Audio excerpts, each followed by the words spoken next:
Interestingly enough, higher education, when you translate it into Swedish, becomes Högskola Pedagogik.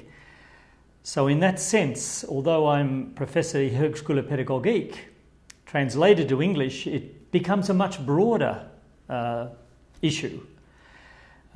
Professor of higher education should be researching in lots of areas, should be researching perhaps into the politics of research funding, into globalization, into commodification of higher education, many issues. But the question that I really should try to answer right now is, what is university pedagogy, perhaps, Högskola Pedagogik? Well, in my definition, pedagogy is any conscious effort made to assist the learning of others. So if I was to define university pedagogy, I would say any conscious effort to help university teachers to facilitate the learning of their students, to make it easier for their students to learn a particular subject. That can entail many things. Perhaps we'll take that at another stage. But a simple definition, I would say, is helping your students to learn the particular subject they're studying at university.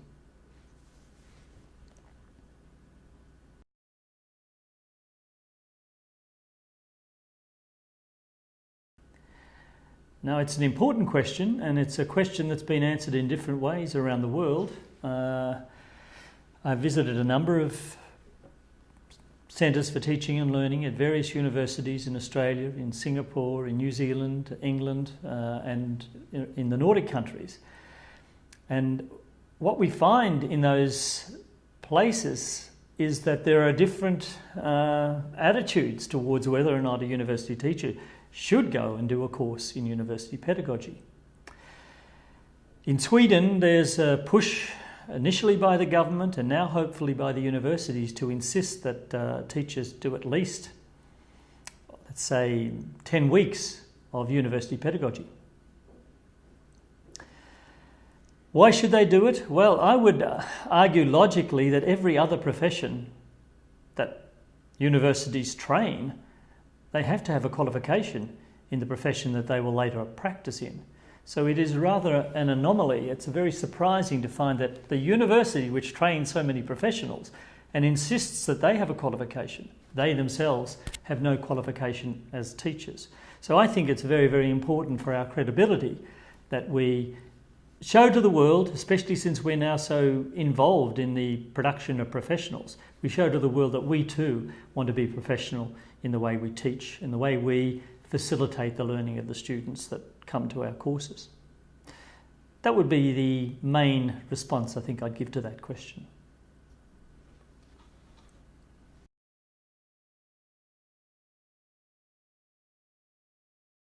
I think that it's, first of all, obviously very important to help teachers with the practical problems that they grapple with. How do you plan a curriculum? How do you assess the work that people do? And perhaps most importantly of all, how do you make sure that the teacher has a very good understanding of how to write learning outcomes that are clear to the students, that are linked very tightly with the methods, the teaching and learning methods that they're using, and which also are tied into the assessment that they're going to then be subjecting the students to. So I think that's perhaps the most important element in some sort of basic university pedagogy course. They really need help with planning courses, but they definitely need very clear and I would say professional help with how you can link learning outcomes, teaching and learning methods and assessment practices. So that would be one element. I think today it's important to include also a part of the course, a module in the course, which really helps them to understand how they can best use digital media. And even if they don't end up using so much ICT, assisted learning, nevertheless they should have a very good understanding of why they could be and why they should be using this today. I think that would be a very important course as well.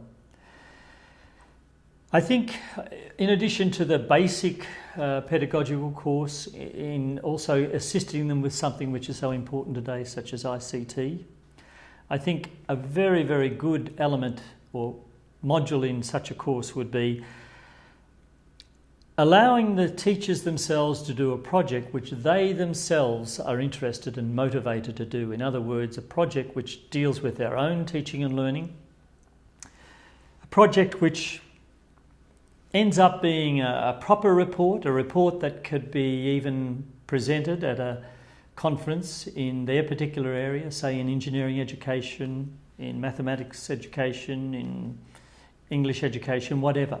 But I think that this is a very good way to introduce them to the idea, no matter what discipline that they come from, introduce them to the idea that you can do action research on your own teaching and learning. You can actually improve your own teaching and learning by analytically reflecting on it, by going in, taking a particular part of it and really trying to improve it, make it better.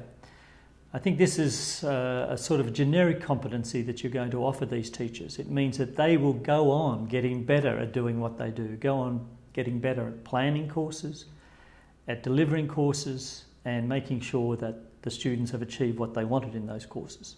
So that would be another element. There are many others we could add, but let's leave it at that just for the moment.